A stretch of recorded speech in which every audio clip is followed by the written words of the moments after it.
بسم الله الرحمن الرحيم الحمد لله رب العالمين والصلاة والسلام على رسول الله وعلى آله وصحبه أجمعين. اللهم علمنا ما ينفعنا وانفعنا بما علمتنا وزدنا علما. Donc aujourd'hui, Inch'Allah, on va parler de Mina.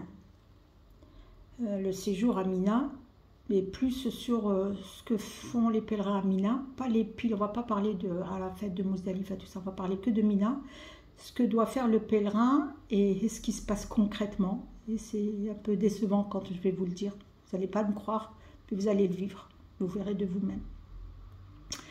Donc aujourd'hui, on est à on n'est plus à un mois.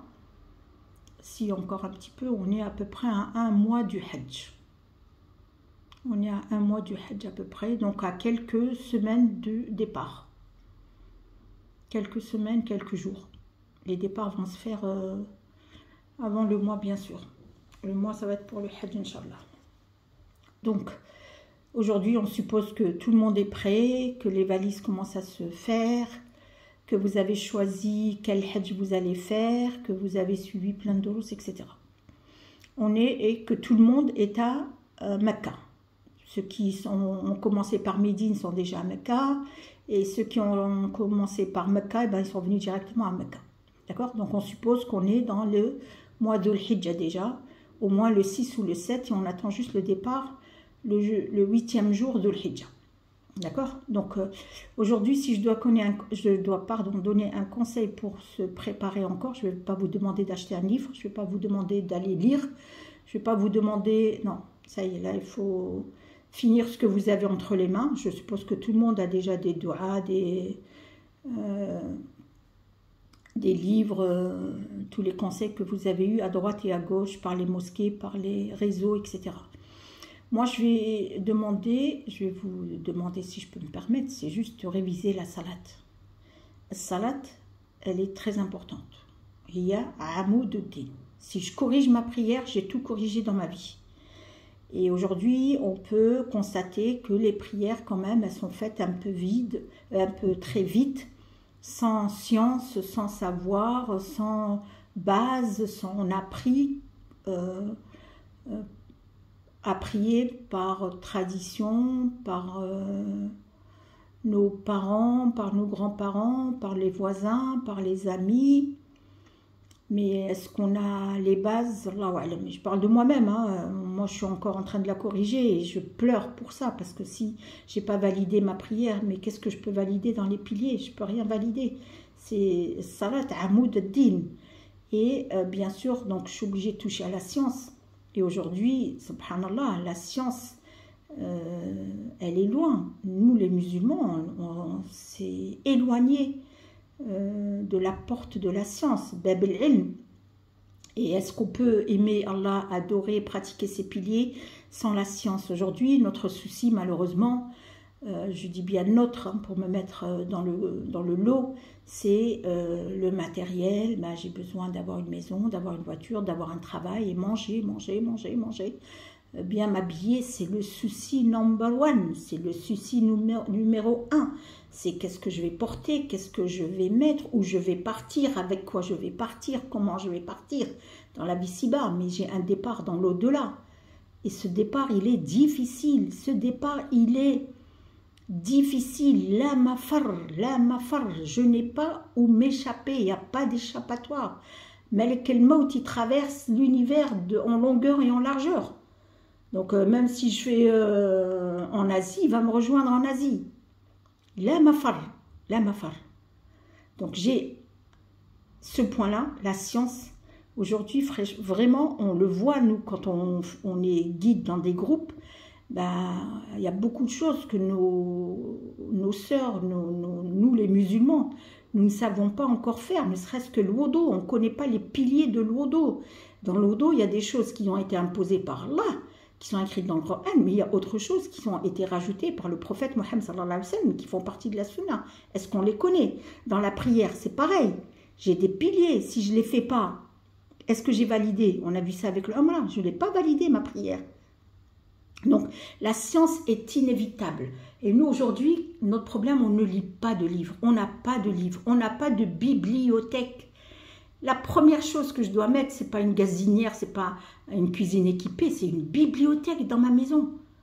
Et je la remplis au fur et à mesure, tout doucement. Hada wudu, hadi salat, hadi sunnah, hada fard, hada qala Allah, hada qala Rasulullah sallallahu alayhi wa sallam, et qisas al-anbiya. Et je remplis, et je remplis, et je remplis, tout doucement. On vient à la Umrah, on vient à Mecca, on ne va même pas dans les librairies. Il y a des belles librairies, il y a des très beaux livres, écrits en français, écrits en arabe, écrits en anglais, écrits en toutes les langues. Mais ce n'est pas les nôtres qui vont être là-bas. Allège.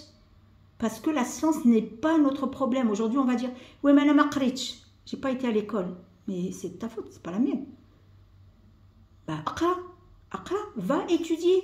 Les compagnons, les prophètes, ils ont étudié à 20 ans, ils ont étudié à 15 ans. On a l'exemple de Uthman Abou Affan qui a étudié, qui a continué à apprendre le Coran à 83 ans.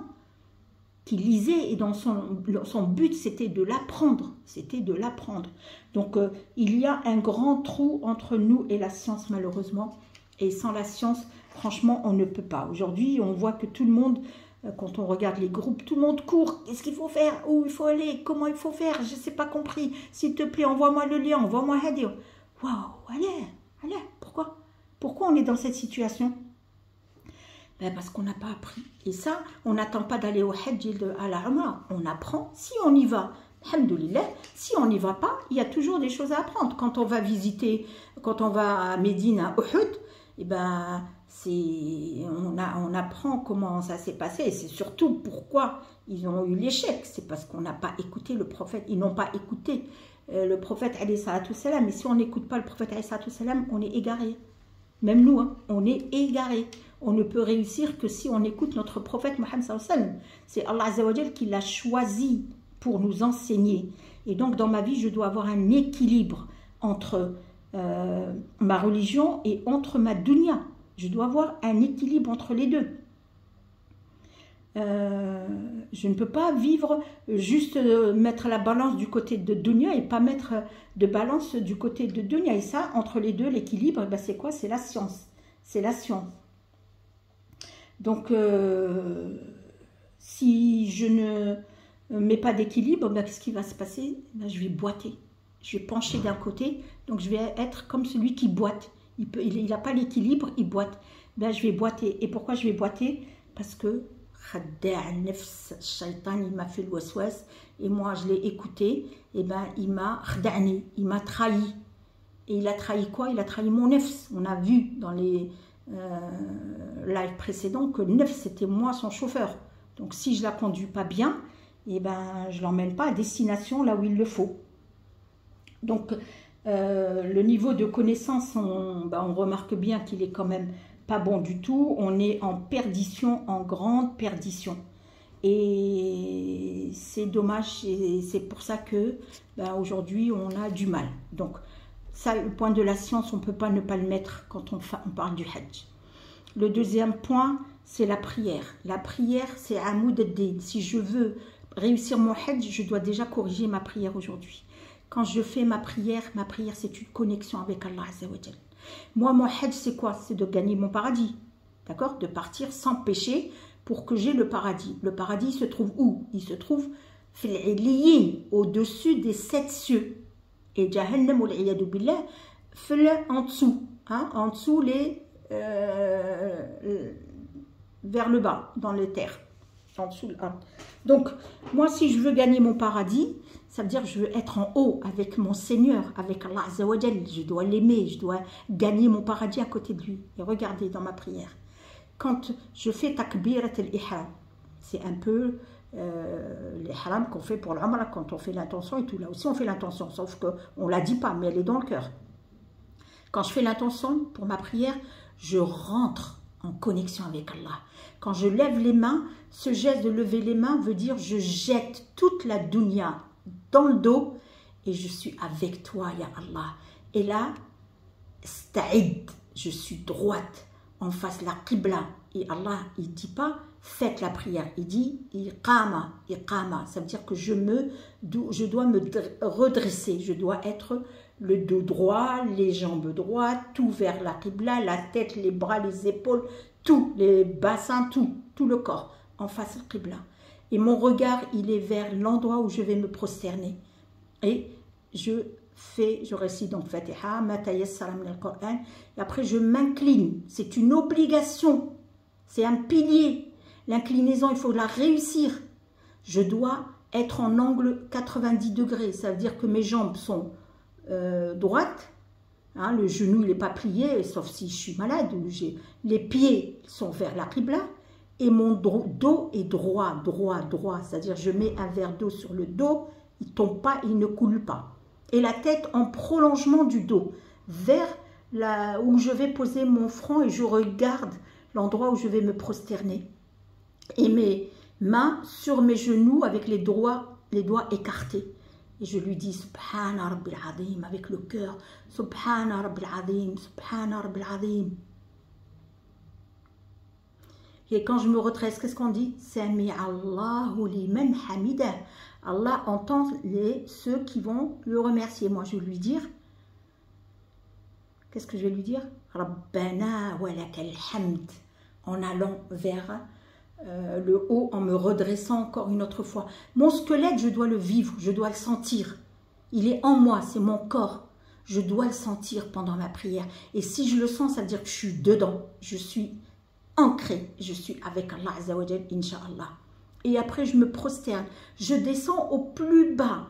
Au plus bas. Ce que n'a pas voulu faire Shaitan quand il lui a dit prosterne-toi pour Adam alayhi salam, notre père, il lui a dit non, moi je lui dis ya Allah, moi je descends pour toi, et je descends et je mets mes 7 parties du corps comme il le veut lui, comme l'a appris le prophète Muhammad sallallahu alayhi wa sallam, mon front jusqu'au nez, mes 2 mains posées, les doigts fermés, mes genoux, les orteils de pied, ça fait 7 parties.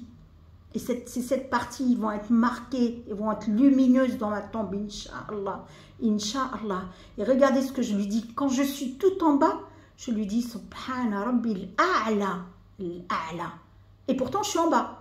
Ça veut dire qu'il y a Allah, quand je suis en bas, je te fais des doigts pour que demain je sois avec toi. Fi al-'illiyin. Ma'ak, avec toi. Fi al-'illiyin.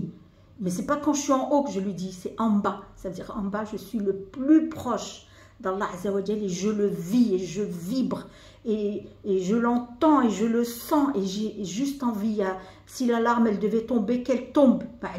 Pour Allah qu'elle tombe. هذه هي الصلاة, هذا هو الخشوع, هذا هو Inch'Allah et encore, Inch'Allah. Il l'accepte s'il veut, il l'accepte pas s'il veut pas. Je ne peux rien imposer. Les armes ne sont pas entre mes mains. Il accepte ce qu'il veut. Il rejette ce qu'il veut. Mais nous, on souhaite qu'il accepte et que ce hajj, il soit validé pour que je gagne mon paradis. Ma vie dans l'au-delà, elle est éternelle. Elle est éternelle. Ya Allah. La tahrimna ya Rabb. La tahrimna ya Rabb. J'ai envie de gagner mon paradis. J'ai envie de gagner l'agrément d'Allah. J'ai envie de gagner l'amour d'Allah. Je ne veux pas sa colère. Je ne veux pas sa colère, encore moins pour le hajj. Donc armez-vous de patience, de science, de concentration et validez votre prière. La validation de la prière va vous emmener vers Allah. Obligé. Inna salata tanha anil fahsha'i wal munkar. Ya Allah. Voilà. Donc, c'est bon, on a révisé, on a essayé de se concentrer, on a appris, on est imprégné, alhamdoulilah. Le 8e jour arrive.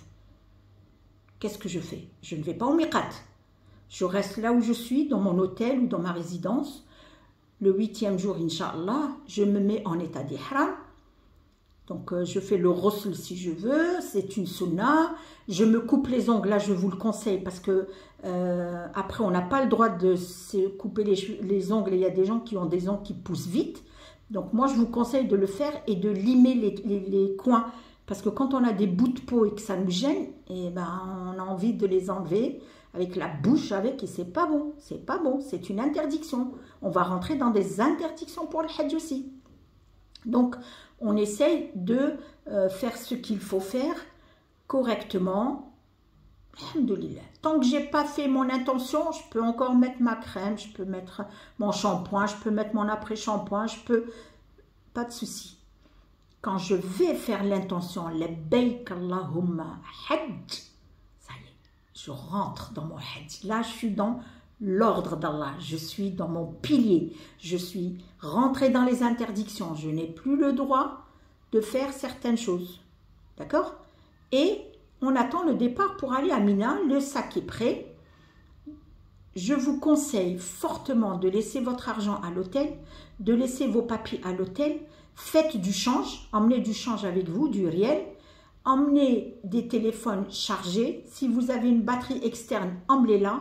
Je vous conseille d'emmener une prise, une rallonge, pardon, mais longue, parce que sous les tentes, les prises, elles sont en hauteur, elles ne sont pas en bas. Donc, il faut quand même un bon bout de fil pour arriver à votre matelas, pour que la rallonge arrive à votre matelas. Et vos médicaments, c'est très important. Vos médicaments, votre sac à dos qui va vous emmener partout, avec un tapis de prière. Sinon, la liste, je l'ai partagée un peu sur les réseaux, elle est sur le groupe des sœurs, elle est sur les réseaux. Donc, puis si vous ne l'avez pas, vous pouvez m'envoyer un message, je vous l'envoie, il n'y a aucun souci, je suis à votre disposition, n'hésitez pas. D'accord? Donc, on a choisi aussi quel hajj on va faire. Est-ce qu'on va faire tamattu? C'est ce qui a été conseillé par le prophète alayhi salatu wassalam lors de son dernier hajj. Lui, il ne l'a pas fait, mais il a dit, si je suis encore en vie, c'est ce que je ferai. Donc, nous, on suit notre prophète alayhi salatu wassalam. Sinon, après, il y a le hajj ifrad, c'est-à-dire que je fais que le hajj sans umrah. Et il y a le qiran, je fais le hajj et l'umrah avec une seule intention et je ne me désacralise pas. Après la umrah, je reste en état de sacralisation jusqu'à monter à Mina. Pour les sœurs qui ont leur menstru avant de monter à Mina, qui n'ont pas pu, qui risquent de ne pas pouvoir faire Umrat al-Qudum, la umrah qu'on fait en arrivant, moi je vous conseille, faites ce que vous voulez, je vous conseille de faire Hajj Ifrad, c'est-à-dire que vous ne faites pas l'umrah, puisque de toute façon vous ne pouvez pas la faire, vous aurez vos menstrues, vous montez à Mina avec vos menstrues. Et Inch'Allah, là-bas, ça va s'arranger. Mais prenez l'ifrad, comme ça, vous ne partez pas ni avec dette, ni avec souci, ni rien. Donc, selon votre état, vous avez encore le temps de décider.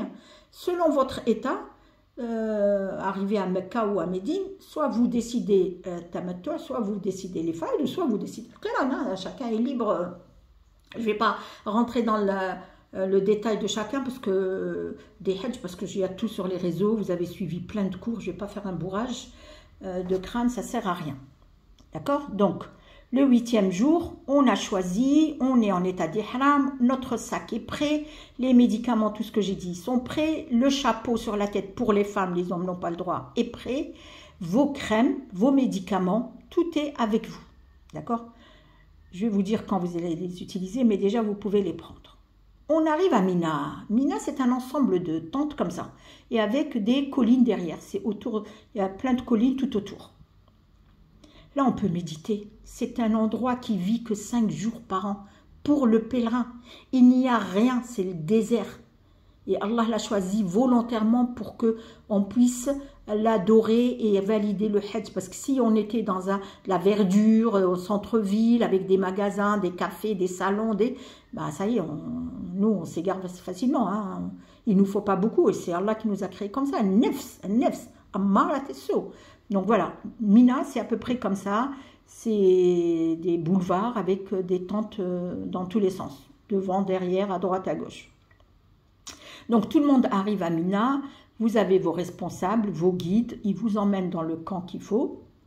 Et quand on rentre dans le camp à Mina, on a des couloirs comme ça. Et les tentes, c'est ce que ça représente. Donc il y a toujours une poubelle, il y a toujours une jerrycan. Il y a la climatisation, voilà, dans les couloirs, dans les tentes. Et les tentes, c'est des bâches. Voilà, c'est comme ça que ça se soulève. Et il y a des scratchs pour attacher quand on ouvre, sinon ça se ferme. Et c'est des couloirs comme ça partout pour sortir, pour aller aux toilettes, aux ablutions. Donc, il faut se faire un repérage, sinon on peut se perdre. Toutes les tentes se ressemblent. Après, les groupes mettent toujours leur nom, vous aurez toujours le nom du fournisseur, etc. Donc ne vous inquiétez pas, mais je ne vous conseille pas de vous balader déjà le premier jour, essayez de repérer, mais pas jusqu'à vous perdre. Et après on arrive dans les tentes. Les tentes, c'est ça à l'intérieur. pour les hommes et pour les femmes. La tente des femmes à part, la tente des hommes à part. Vous voyez bien qu'il y a des matelas qui sont pliés. Chaque matelas a un coussin et un oreiller pour s'allonger. Ils se déplient. Pour prier, on les plie, parce que c'est là-bas que vous allez prier. Il n'y a pas de salle de prière. Et on les déplie pour dormir. Votre sac bagage est sur place. Vous mangez sur place. Vous dormez sur place. Vous vous habillez sur place. Vous lisez le Coran sur place. C'est un matelas. C'est comme une tombe. Nous, demain, quand on part, on a une tombe. Là, c'est un matelas aujourd'hui. Pour le moment, c'est un matelas. Et on fait tout dessus. C'est notre espace de vie. Et dans le dos, il y a une autre personne qui est dans le dos. Vous voyez bien que les matelas, ils sont dos à dos. Et on a des tentes de 200 personnes, 250 personnes. Après, il y a toujours des VIP à 50 personnes. Mais en général, c'est des grandes tentes. Il y a la clim. Celle qui veut la clim, parce que là, c'est des bagarres aussi. Celle qui veut la clim, il faut qu'elle soit en face. Donc, quand vous rentrez, levez la tête et vous verrez la clim. Donc, mettez-vous en face. Celle qui n'aime pas la clim, elle se met en dessous. Voilà, Denia Hania. Il n'y a pas besoin de courir. Et on s'installe, on ouvre son matelas, on récupère son sac, on enlève tous les plastiques, tout est neuf. On pose c'est pour ça qu'il ne faut pas ramener de valise. Il n'y a pas où mettre la valise. On est d'accord. Parce que quand les matelas vont s'ouvrir, il ne restera pas beaucoup de place pour circuler. Il y a juste un petit couloir qui restera. Donc, on ne va pas mettre la valise sur le couloir. Après, les gens ne pourront plus passer. Tout doit être sur le matelas. Mais c'est pas toujours gagné. Donc, qu'est-ce que fait le pèlerin quand il arrive? Il faut savoir que quand vous sortez de l'hôtel, vous allez prendre des bus, puisque vous venez d'Europe, hein. Il y en a qui viennent à pied. Et on vous ramène, donc il y a des bouchons, il y a de la circulation. Les chauffeurs, des fois, ils ne connaissent pas la route, ils font des tours de manège, parce que là, c'est des recrutements en masse de chauffeurs de car. Ils recrutent plein de jeunes, mais tout le monde ne connaît pas. Donc, Msakin, il tourne aussi. Donc, il faut être armé. Là, il faut être armé de patience. Si il est 9 h, on n'est pas encore sorti, c'est la chaleur qui va commencer. Donc, il faut être armé de patience. On arrive à Mina, on est fatigué déjà. On est déjà fatigué, parce que des fois, certaines n'ont pas dormi la nuit par l'excitation, par l'inconnu, par... voilà. Donc, on se repose. Qu'est-ce qu'on fait? À Mina, qu'est-ce qui va se passer? On fait juste nos prières. En général, à Mina, mais surtout le 8e jour, on va parler du 8e jour. Quand vous arrivez, vous avez juste vos prières à faire. Comment se passent les prières? Vous les faites à l'heure. Donc, la première prière, ça va être Salat al-Dhuhr pour le 8e jour, Yawm al-Tarwiya. Vous allez faire Salat al-Dhuhr 2 unités, rak'atay, Salat al-Asr rak'atay, Salat al-Maghrib 3 rak'at, 3 rak'at, puisque on réduit que celle de 4, et l'Isha 2 rak'at. Et on les fait à l'heure, chacune à son heure, on ne les groupe pas. Il n'y a pas de djem, on ne les regroupe pas, on fait chaque prière à son heure, mais en raccourci pour les prières de 4 unités. Sinon, le reste du temps, on peut dormir, on peut s'allonger, on peut lire le Coran, on peut faire tasbih, on peut faire dua, on peut méditer dans sa tête. Vous pouvez aller faire un petit tour pour repérer les toilettes, où ça se trouve, parce qu'il y en a partout quand même un petit peu, c'est jamais très loin des tentes. Repérer où se trouvent les toilettes et où se trouve la sortie. Quand vous allez devoir sortir, savoir dans quel sens on va, à droite ou à gauche, etc. Et on fait que ça. Le 8e jour, moi je vous conseille de vous reposer, parce que les jours qui viennent vont être, ça va être fatigant. Reposez-vous un max. Les repas, vous avez une pension complète à Mina. Ne vous inquiétez pas de la bouffe, parce que là, c'est notre souci numéro 1. On est diabétique, on a le cholestérol, on a la tension, c'est comme ça. Non. Soyons raisonnables, vous allez avoir tout ce qu'il faut, vous allez être pris en charge comme il le faut. C'est l'Arabie Saoudite qui le gère, c'est Wizard al-Hajj qui le gère, le ministère du Hajj. Donc ne vous inquiétez pas, c'est pas votre agence, c'est pas la France, c'est le ministère du Hajj qui va le gérer et il le gère très très bien et je vous rassure. Donc il y aura de l'eau, il y aura des canettes de boissons gazeuses, il y aura des plats chauds, il y aura une boîte de petit déjeuner avec du jus, de la brioche, enfin Ça sera varié, du lait pour certains, etc. Il y aura ce qu'il faut. Et vous allez dormir. Le lendemain, vous allez faire votre prière du matin, de Sobh. Et après, c'est le départ à Arafat.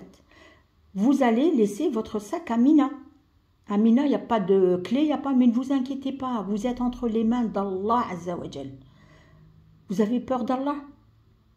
Non, on n'a pas peur d'Allah. On est venu jusqu'à Mina et on a peur d'Allah. C'est pas vrai. Donc laissez, vous avez toujours vos papiers personnels sur vous, votre téléphone sur vous, mais le reste, vous pouvez le laisser. Ayez toujours avec vous de l'eau, mais on vous donne de l'eau. Ce n'est pas l'eau qui manque là-bas. Et vous irez à Arafat toute la journée, vous allez passer la nuit à Muzdalifa, ça veut dire que vous ne revenez qu'après-demain.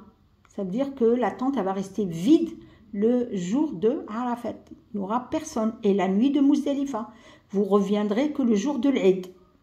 Et quand vous allez revenir, ben vous allez vous reposer et faire votre prière. Toutes les prières pendant le séjour à Mina, c'est-à-dire le 8, le 9, le 10, le 11, le 12 et peut-être le 13 pour certaines, ça sera des prières à l'heure en raccourci.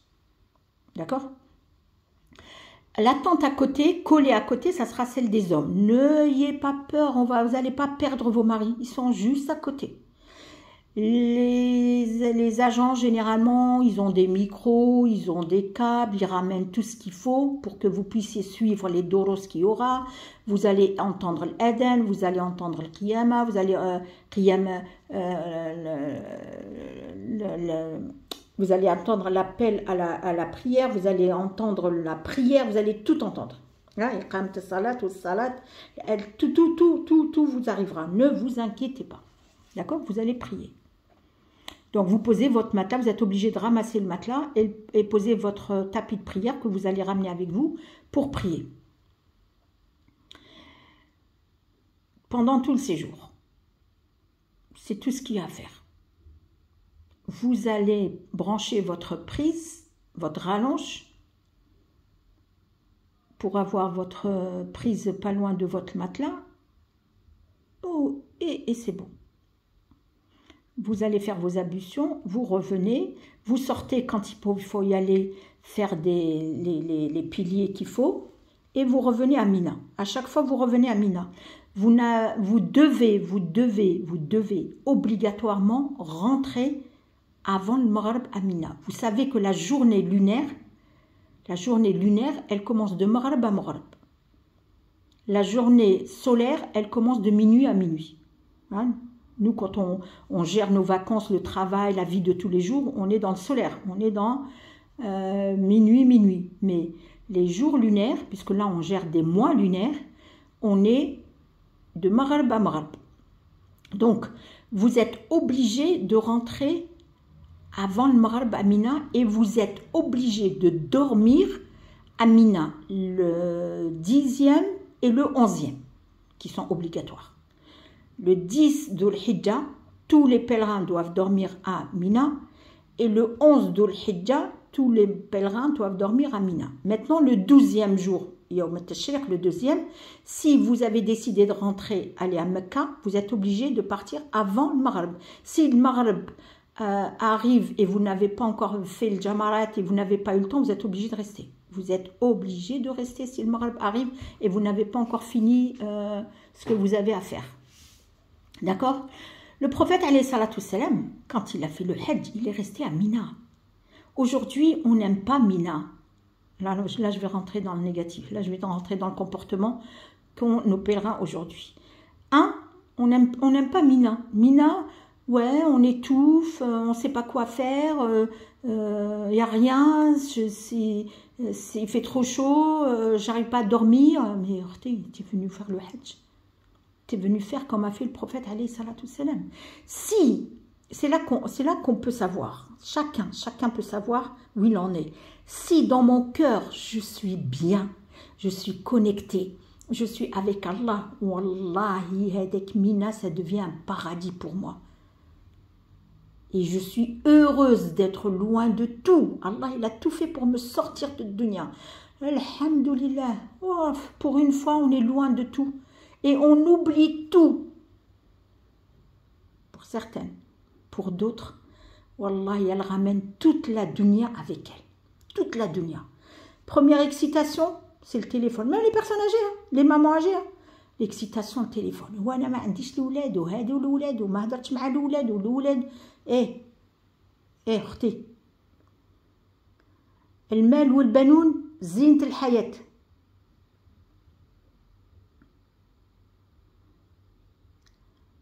أولادكم وأزواجكم فتنة لكم فاحذروهم.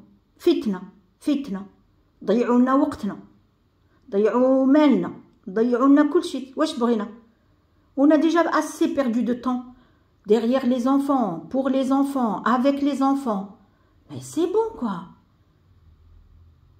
Donc, il faut avertir les enfants. Ça va être dans un autre live. Je viens faire le Hajj, j'avertis, je dis, ma chérie, je ne vais pas pouvoir t'appeler tout le temps. Vous l'avez dit, je ne pourrai pas t'appeler tout le temps. Sois patient. Si tu t'inquiètes, appelle au pire l'agence. Mais moi, je ne peux pas. Il faut l'avertir que moi, je vais faire une adoration. Même pour l'enfant, c'est un enseignement. Il dit, waouh, maman, jamais elle a pu s'en passer de moi. Et là, pour le Hajj, il apprend.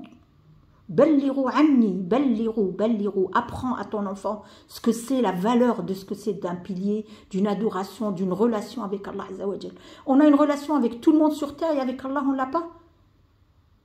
Donc, on vient faire le Hajj pour renaître cette relation, pour bash nahyi ou sunna aussi Rasul sallallahu alayhi wa sallam. Donc le téléphone, c'est une grande excitation. Vous savez, les femmes, je parle des femmes, vous mettez, c'est votre rallonge, elle est à côté de votre lit, vous avez mis votre téléphone à se charger, vous êtes tranquille. Vous allez faire les ablutions, ou bien vous dormez, ou bien vous vous allongez. Elle dit, elle vient comme une fleur, elle débranche votre téléphone et elle met le sien. Normal. Et si après vous dites, mais qui a fait ça? Alors là, on peut se faire traiter de tous les noms. Mais pour qui tu te prends? Pour un téléphone, pour une prise, elle a une prise. Hein. Et ça, c'est le point de bagarre. Le deuxième point, s'il vous plaît, quand vous allez ramener, vous allez venir avec des baskets et vous allez ramener des tanks pour aller faire vos ablutions pour l'eau. Alors, moi, je vous ai montré l'entrée de la tente. Généralement, quand les pèlerins arrivent, ils mettent tous et toutes, même les hommes, hein, leur tank devant l'entrée et ils rentrent. Parce que c'est mouillé. Hein, on ne va pas rentrer avec les tanks mouillés. Et vous allez vous allonger. Elle vient comme une fleur. Elle prend vos tanks et elle va faire ses ablutions. Vous levez, vous dites, tiens, je vais aller aux toilettes, ou là, je vais faire... Et vous ne trouvez pas vos tanks. Ils sont où? Il n'y a pas de tanks. Vous vous débrouillez pour partir avec vos baskets ou autre chose. Quand elle revient avec vos tangs mouillés, trempés. Alors que vous faites attention, vous ne pouvez pas les mouiller, vous les avez... C'est vos tangs, c'est vos choses, c'est... blirtek, comme on dit, b'derja. Normal. Elle va avec, elle les mouille jusqu'au bout. Donc, elle peut avoir des champignons, elle peut avoir de l'eczéma, elle peut avoir des maladies quand même. La peau, on a des maladies de la peau. Mais Orti, pourquoi tu fais ça? Donc, moi, je vous conseille de prendre un sac, même plastique, peu importe. Et quand vous rentrez dans la tente, vous les retirez, vous les prenez, vous les mettez dans le sac et vous les mettez en dessous de votre matelas. Comme ça, personne ne vous les prend. Personne ne vous les prend. D'accord? Vous allez avoir chaud, c'est inévitable. Quand vous allez sortir, vous allez revenir trempé. Donc vous ne pourrez pas rester trempé, c'est obligé de vous changer. Les vêtements sont trempés de vrai. Donc laissez-les un petit peu prendre de l'air, parce que si vous les ramassez, vous les enveloppez comme ça, mouillés, vous les mettez dans un sac, ça va moisir, hein. Ça va sentir. On est 200 dans la tente. Donc, laissez-les un peu sécher et prenez un sac pour mettre votre linge sale.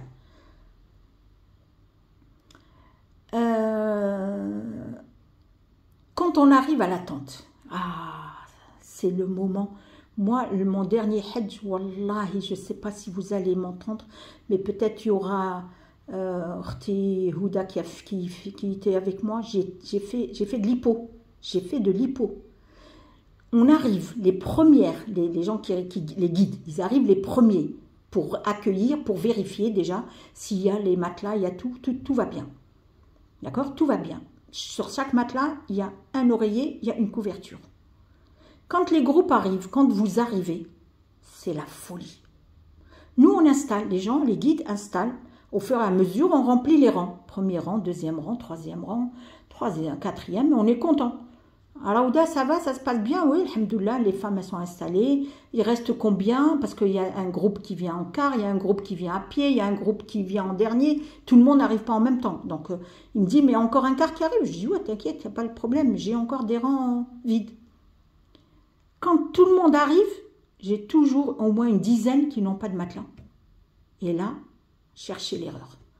Je reprends du début, je dis, c'est qui est à côté de toi, il y a un matelas vide. Non, Michel Derodo. Espèce de menteuse. C'est elle qui l'a pris, elle occupe 2 matelas, elle occupe 2 oreillers, elle prend 2 oreillers, mais elle est tranquille dans son coin, elle se dit pas, moi il y a quelqu'un qui arrive, un pèlerin qui n'a pas de matelas. Et je refais, et on refait, et on refait, on ne trouve pas les matelas vides. Parce qu'elle monte. Et tu es en état de sacralisation. On peut l'imaginer. Wallahi, on le vit. Wallahi. Pour s'installer chez les hommes, ça peut mettre, c'est dit 1 heure. Les femmes, 2h30, on n'a pas encore fini d'installer les femmes. Elle court, elle se déplace. Moi, je vais être avec ma copine. Tiens, Mina, tu n'es pas avec ta copine. Au contraire, éloigne-toi de ta copine. Voilà, dehors, voilà. Mais dans la tente, isole-toi. Donc, on perd beaucoup de temps parce qu'on ne trouve pas les matelas vides. Ou alors, elle prend 2 oreillers. C'est quoi ça? Elle me dit, oui, mais il me faut un pour sous le cou, un pour dans le dos. Ah, mais non, c'est un oreiller par personne. Donc, l'installation est catastrophique chez les femmes. C'est fatigant. C'est épuisant. C'est épuisant. Pour installer les femmes, elle prend la couverture de l'autre, elle prend... Normal. Maintenant, on va aller aux ablutions. Il y a une queue pas possible. Bon, la queue, on fait la queue, il n'y a pas de souci. Moi, je vous dis, il faut aller de bonne heure faire la queue, parce que sinon, Dohar, il va vous passer sous le nez, vous n'aurez pas fini vos ablutions. Ça, c'est le 8e jour. L'installation, elle est difficile. L'excitation, les femmes parlent, mais taisez-vous, allongez-vous, dormez, lourdez. Elle dort pas. Tais-toi, elle se tait pas. Et on fait quoi là? Wallahi, je ne vous mens pas. Mina, chez les femmes, c'est très difficile. Donc celles qui ont envie d'avancer, il faut qu'elles soient vraiment concentrées. Sinon, d'accord? On ramène à manger, on lui donne un coca, un orangina, elle veut le Sprite, on lui donne le Sprite, elle veut l'orangina, on lui donne Hadi, elle veut l'autre. Madame, Hadja, prends ce qu'on te donne. C'est une boisson gazeuse. Déjà, est-ce que c'est bien du gazeux là-bas? Il y a trop de gâchis. Il y a trop de nourriture. Vous allez le voir de vous-même. Il y a beaucoup de nourriture. On vous ramène même des glaces. Vous allez voir, vous aurez même des glaces à Mina. Même à Arafat, on va vous ramener des glaces. Ça... On est à Mina, on est sous la tente, on se repose. Et après, le bâche, il soulève. Fatima, Malika, Khadouj, et le Hajj. Ne soulève pas, les femmes, elles sont à l'aise, elles sont dénudées, elles n'ont pas leur foulard, elles n'ont pas... On va voir des Fatima, on lui dit sors, elle lui dit non, laisse tomber, je n'ai pas envie. Moi, je suis bien ici avec ma copine, voilà, c'est galère. Lui, il est excité, il veut absolument que Fatima elle sorte. Et elles sont fous, elle est avec sa copine, elle a envie de discuter. Mais non, c'est pas ça. Soyez en accord, les couples. Envoyez un message. Viens, on sort. Il n'y a pas besoin qu'on le sache. Il n'y a pas besoin que ça crie. Il n'y a pas besoin qu'il soulève la bâche des femmes pour appeler son... non. Ce comportement n'est pas bon. On est en état d'ihram. Ok? Ok. On passe le 8e jour, on dort, le matin, on se lève, on fait salat. Et on part à Arafat. Les cars nous emmènent, on s'installe. Arafat, je vous montrerai ça quand on fera le jour de Arafat. Là, je ne veux pas rentrer dans les détails de Arafat, mais l'installation. On a des tentes. Maintenant, ils mettent des matelas. Ils mettent un oreiller. Ils veulent qu'on annule notre hajj ou quoi? Il y a trop de confort. Il y a trop de confort. Le confort tue le cœur. Donc, faites attention pour ne pas tomber dans le confort. Faites attention pour ne pas tomber dans l'excès. Faites attention pour rester connecté. Faites attention pour ne pas vouloir dormir ce jour-là. Elle se lève le matin, on va là-bas, t'as vu combien de fois, à chaque fois que je passe, tu manges. Tu passes ton temps à manger. Arrête de manger. Bah, c'est normal, arrête de manger. Et ça grignote, et ça parle, et ça mange, et ça, on passe chacun a droit à une orange, elle prend 2 oranges. Hadja, c'est une orange. Ouais, c'est fatigant, c'est fatigant. On n'a pas du tout le comportement qu'il faut. On passe, je ne vais pas rentrer dans le détail parce que je vais faire un live pour Arafat, Mousdalifa. On revient à Mina. À Mina, Yawm al-Eid. Yawm al-Ashar Dhul Hijja. On va aller en groupe lapider. Quand on revient, il faut se désacraliser. Alors là, c'est l'excitation de la douche, de se changer, de se désacraliser. Beaucoup, beaucoup, beaucoup oublient de couper les cheveux avant d'aller sous la douche avec le savon. Si elle prend la douche avec de l'eau, pas de souci, l'eau, elle peut le faire, même en état de sacralisation. S'il vous plaît, restez concentrés dans le hajj. Prenez des notes, mettez des post-it, mettez des post-it, donc les taches, les trucs rouges là, pour dire la trousse de toilette, quand je vais la prendre, je vais dire, ah non, j'ai pas le droit de la prendre. Quand je vais, et organisez-vous, préparez la paire de ciseaux avant de partir, comme ça, vous tombez direct dessus, vous coupez les cheveux avant. Mais soyez vigilantes dans vos sacs, la préparation du sac, dans la préparation, etc. Quand on arrive à Mina et on a fini, vous savez ce qui se passe? On est le Yawm al-Eid, on est Yawm al-Eid. Est-ce que chez vous, est-ce que chez nous, on le fait, la lessive, le jour de l'Eid? Est-ce que quelqu'un lave du linge le jour de l'Eid? Wallahi, vous allez être choqués. Ah, mais là, elles sont dégourdies. Ni fait chaud, ni wello. Ni elle est malade, ni elle est diabétique, ni wello. Ni avant le sabon. Ni avant le sabon.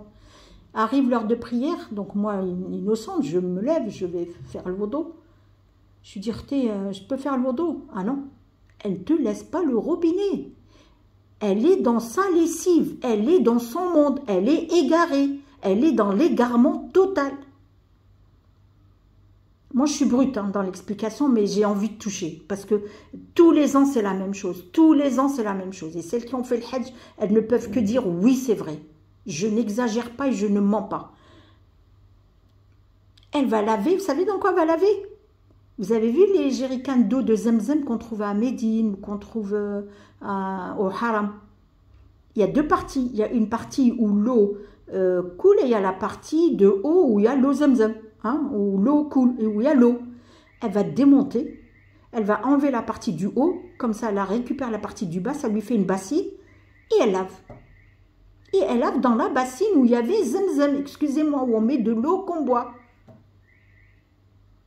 Alors je ne sais pas avec quoi elle lave, apparemment elle ramène même leur savon avec elle. Ça, donc moi je ne peux pas faire l'eau d'eau. Vous allez imaginer que les robinets vont se casser, ça va commencer les fuites. L'eau va couler, mais c'est incroyable, parce qu'elle a cassé le robinet. Ça va être sale, alors que c'est très propre. Il lave tout le temps il lave. Il lave tout le temps. Et après, il faut étendre le linge. Où c'est qu'elle va l'étendre? Elle va l'étendre sur votre tête, sous la tente. Et ça va dégouliner. Alors on m'appelle, on me dit, ouais, Raouda, regarde, il y a l'eau qui coule sur ma tête. Je fais quoi là? Puis de l'eau, hein, moi-même, j'ai pas envie. Comment elle a lavé? C'est bien lavé. Je viens. C'est à qui ça? C'est à qui ça? Motus, elle ne répond pas. Enlevez votre linge, elle ne répond pas. S'il vous plaît, mesdames, elle ne répond pas. Orti, smhili, c'est à qui? Makesh. Je suis obligée d'aller chercher un homme dans une tente de femmes, avec un grand sac noir de poubelle, et on y va. Ammar, ammar, ammar, ammar, et on jette tout. C'est honteux. Bon, là, c'est honteux. Si au moins c'était des beaux vêtements, là, donc, les beaux sous-vêtements, là, c'est le gros coton avec le marché, taille 46, 48, et elle l'ouvre avec des petites fleurs bleues ou la rose. Non, non, tu n'as pas le droit de faire ça. Tu n'as pas le droit de faire ça, excusez-moi. Donc, moi, je vous conseille de ramener des sous-vêtements jetables. On vit en Europe. Ramenez des sous-vêtements jetables. Ramenez des vieux sous-vêtements, comme ça, vous pouvez les jeter. Jetez-les. Ramenez du jetable. Mais tu ne vas pas étendre ça sous la tente et la tête de ta voisine. Oui, elle va le faire. Ah, dit. Et ça, on va le vivre le 10, le 11, le 12, jusqu'à la fin. Kol yom tsabban. Kol yom, elle fait sa lessive. Astaghfirullah. Une fois, je ne sais plus quand c'était, quelle année, ils ont étendu sur le passage. C'est-à-dire que même les hommes, quand ils passent, ils voient sa grosse pilote 48, ils voient son gros truc. On est tombé sur un nerveux, je ne vais pas te dire à quelle nationalité, il a pris une paire de ciseaux, il a coupé le fil. Tout est tombé par terre. Tout est tombé par terre. Ça, c'est encore maintenant, même en 2023, 2022, 2019, 2020. C'est pareil, ça n'a pas changé. Ça n'a pas changé.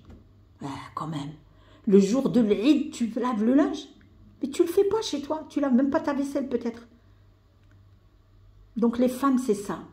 Les femmes, c'est ça. Donc, faisons un bon hajj avec le respect d'autrui, avec une concentration, avec une validation, avec un amour pour Allah.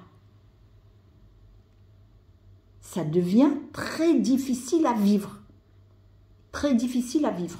Donc, si vous n'êtes pas dans votre lit, dans un sommeil, dans un repos, moi, je vous conseille de sortir, d'aller sur ces collines-là. Elles sont tout autour des tentes et méditer. Mais allez avec votre mari, prenez votre mushaf, prenez votre cœur avec vous et admirez cet endroit-là. Dites, subhanallah, comment Allah Azza wa Jal a voulu, a choisi que le Hajj ait lieu ici. Et tous les pèlerins confondus de tous les continents, ils sont sur la même terre, au même endroit, pour la même chose. Pour la même chose. Donc, pourtant, un amour pour cet endroit, un respect pour cet endroit. Et vous pouvez ramasser vos petits cailloux pour lapider, parce que vous en avez besoin. Il y a déjà, en revenant de Muzdalifa, vous en aurez besoin pour la grande stèle. Ça, on le verra dans d'autres lives, Inch'Allah. Donc, Mina, ça demande d'être armé de patience. Je vous demande de ne pas répondre, de ne pas intervenir. Restez dans votre coin. Si vous pouvez dormir, dormez. Si vous pouvez lire, lisez. Si vous ne pouvez pas lire sous la tente, mais sortez un petit peu à côté, il y a des collines tout de suite, tout autour. Et lisez dehors, méditez dehors. Tasbih, at-tasbih, at-tasbih, at-takbir, at-tahlil.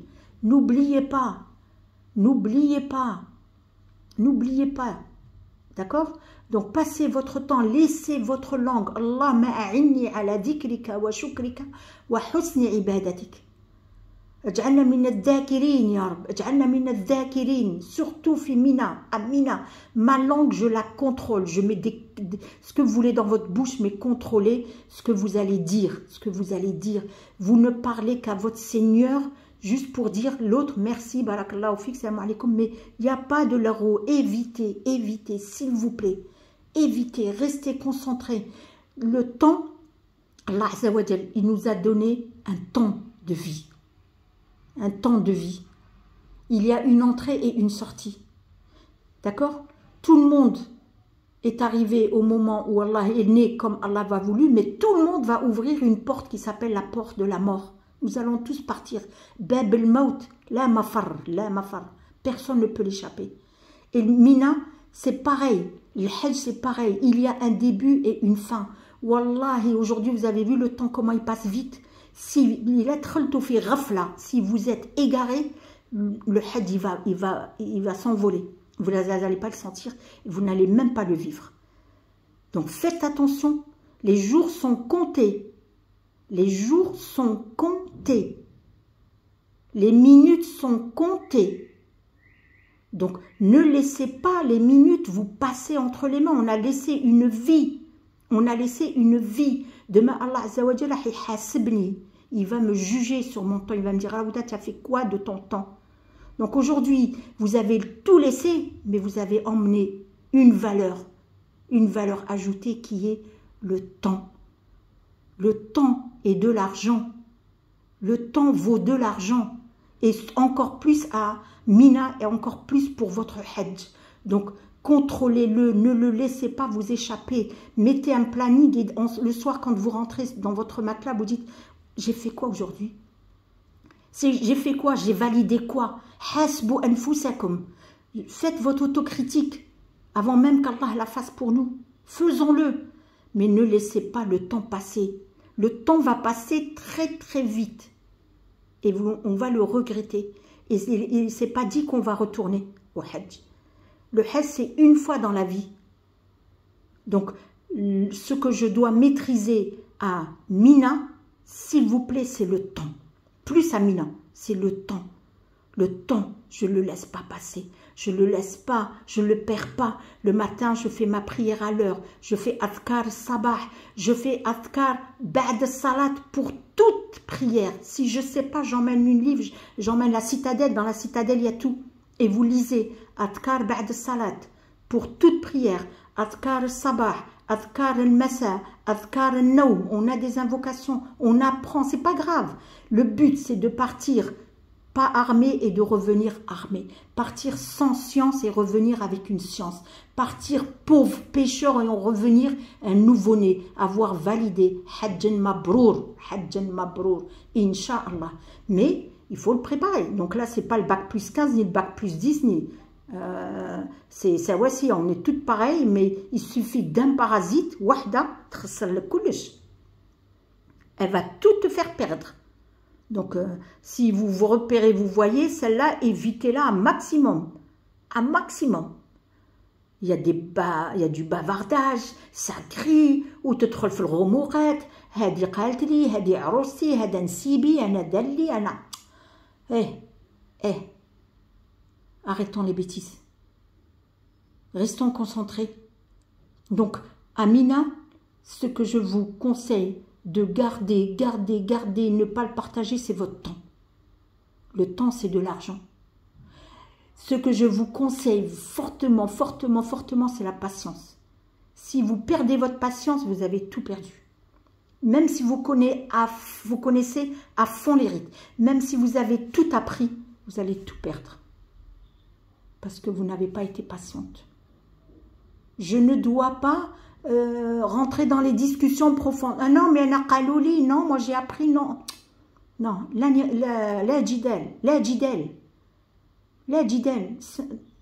Tu as dit c'est noir, ok c'est noir, là c'est halalik, il n'y a pas de souci. Tu as dit c'est blanc, ok c'est blanc. Moi je ne rentre pas avec toi. La jidel. Pour le valider, il faut que je tienne ma bouche. Pour le valider, il faut que je sois patiente. Pour le valider, il faut que je sois connectée. Pour le valider, il faut que je sois dans l'obéissance. Allah, il m'a dit, fais ça, telle heure, tel moment, je dois le faire en temps et en heure. D'accord? Et sortez de ces lessives, prenez un petit sac dans lequel vous mettrez votre linge sale. Vous avez le temps de le laver quand vous allez rentrer à l'hôtel. Vous avez le temps. Subhanallah, je vais perdre un mon hajj à cause d'une abaya ou un foulard. J'emmène des chaussettes jetables, j'emmène des sous-vêtements jetables, j'emmène même... Vous savez, aujourd'hui, vous pouvez avoir des pastilles. Hein, des pastilles, on appelle des pastilles. Comme un comprimé, vous le mettez dans l'eau, ça devient un t-shirt. Je peux vous faire une vidéo sur ça. Un short, même un ihram. Un comprimé. Vous emmenez un comprimé et il devient un t-shirt. Un comprimé, il devient un short. Donc voilà, achetez ça sur internet et c'est bon. Je vais vous faire une vidéo, c'est très rigolo, mais c'est vrai, c'est vrai. Voilà, comme ça vous ne serez pas encombré. Et vous êtes tout le temps sur internet et vous ne pouvez pas acheter ça, achetez-le. Et prenez vos médicaments comme il le faut, respectez, parce que là-bas c'est de la fatigue, décalage, le sommeil, tout ça, ça peut perturber, le corps n'est pas habitué. Et il faut s'hydrater, hydrater, buvez, buvez, buvez, buvez, de l'eau, de l'eau, de l'eau, de l'eau, à max, Inch'Allah. Wallah al-musta'an, je vais arrêter ce live là et on se retrouve tout à l'heure, Inch'Allah. Salam alaikum wa rahmatullahi wa barakatuh.